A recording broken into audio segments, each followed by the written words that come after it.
Bobby Chris Ngobrol segera dimulai. Siapkan diri kamu untuk menerima informasi edukatif yang asik dari Bobby dan Chris. Cari posisi dan kondisi yang senyaman mungkin untuk mendengarkan episode kali ini. Selamat mendengarkan. Dung dung dung dung.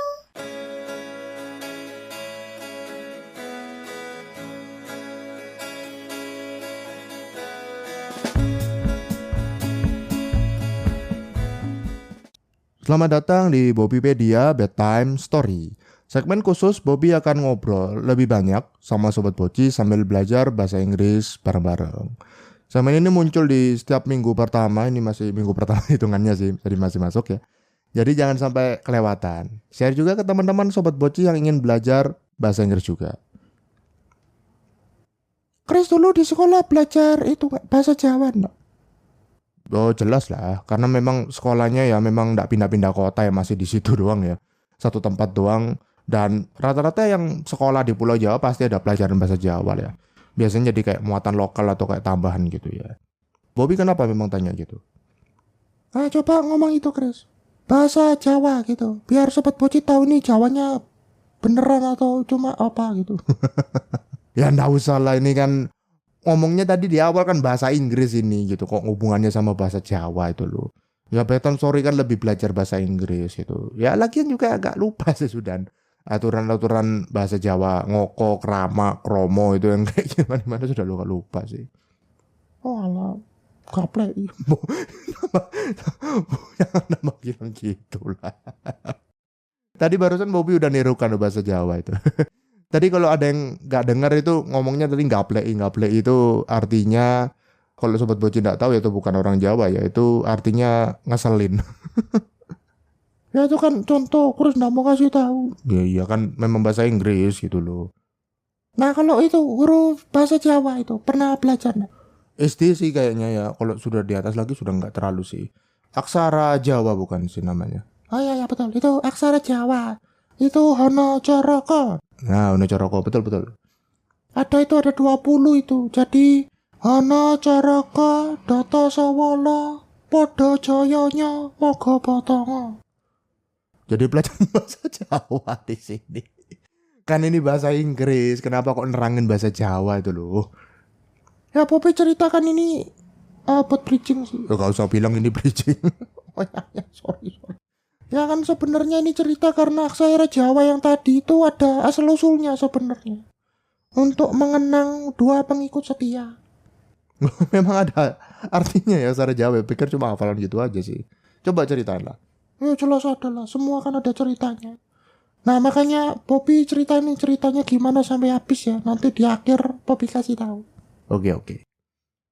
Di Bedtime Story kali ini Bobby akan menceritakan kisah seorang legenda raja yang cukup terkenal di Pulau Jawa, yaitu Aji Saka.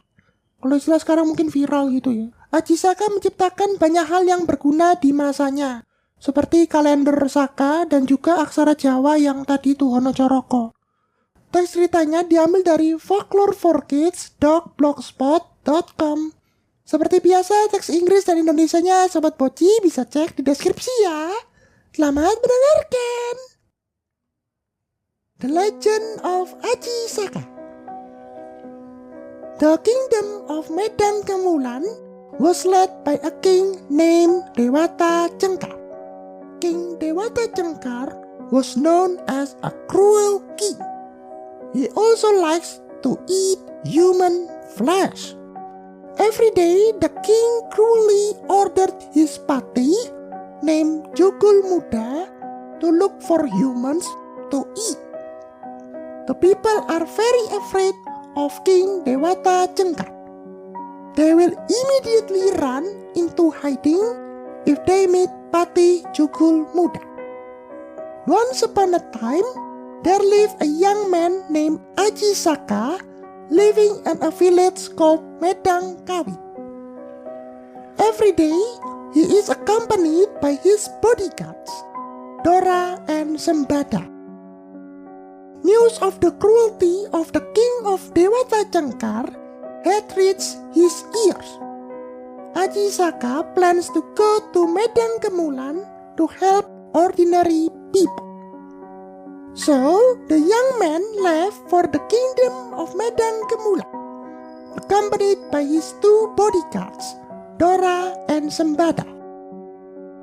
When he arrived in the Kendeng Mountains, Ajisaka ordered one of his bodyguards, Sembada, to stay there while guarding his inheritance keris. Sembada, you stay here to guard my inheritance keris. Do not leave the keris to anyone. Later, I will take the keris. Me and Dora will continue the journey to Medang Kemulan, he said to Sembada. Fine, I'll take care of your keris. I promise not to hand it over to anyone other than your majesty, answered Sembada. While continuing the journey with Dora, they accidentally met Patih Jugul Muda. They both saw Patih Jugul Muda appear confused.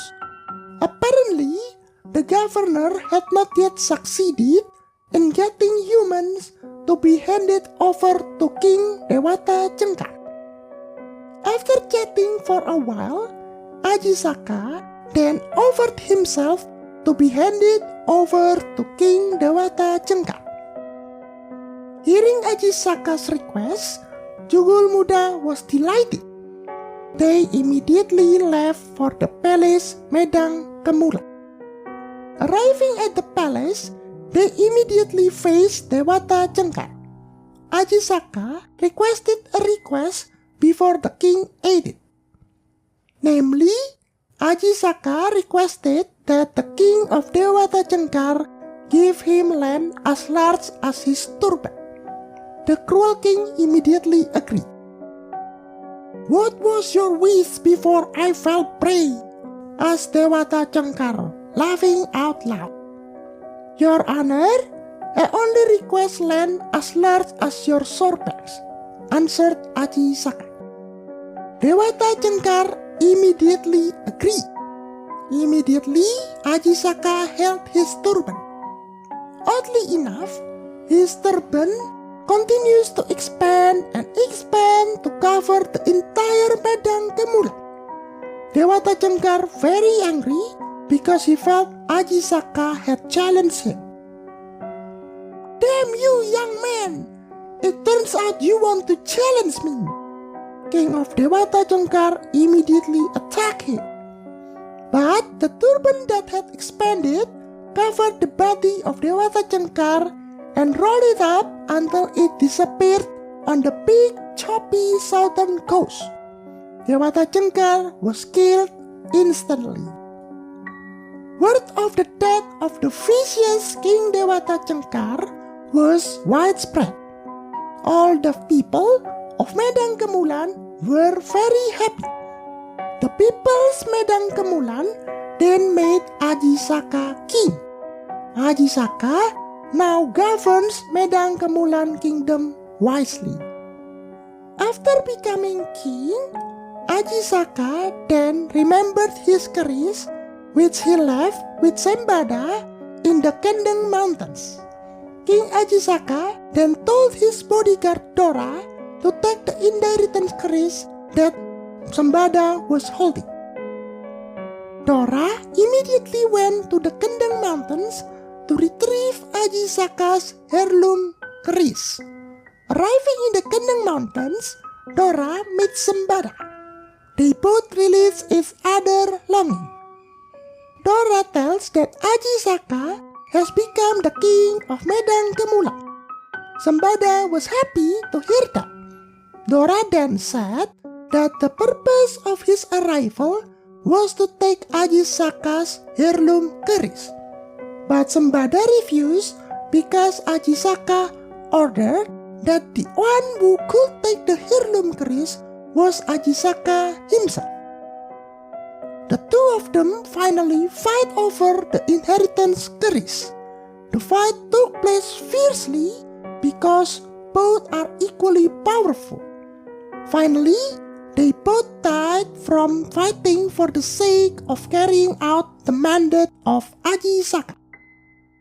At Medang Kemulan, King Ajisaka was anxiously awaiting Dora's arrival. He remembered ordering to Sembada not to hand over his inheritance to anyone except himself. Worried that something unexpected had happened, Ajisaka soon followed into the Kendeng Mountains. But too late, when he got there, Ajisaka found 2 bodyguards, Dora and Sembada, lying stiff. Ajisaka felt guilty and very sad. Out of respect for the loyalty of his 2 employees, Ajisaka then created the Javanese script that tells the loyalty and fight of his 2 bodyguards. According to legend, Ajisaka was the first to bring civilization to Java. The creator of the ancient Javanese script, Hono Choroko, and the Saka calendar. Nah, jadi sudah tahu kan Sobat Poci asal-usul aksara Jawa Hono Choroko itu dari mana? Jadi itu dibuat untuk mengenang kesetiaan Dora dan Sembada. Lalu Ajisaka membuat atau menggubah puisi yang dibaca itu jadi Hono Choroko sampai habis tadi ya. Seperti yang Bobby janjikan di awal, Bobby kasih tahu ya artinya.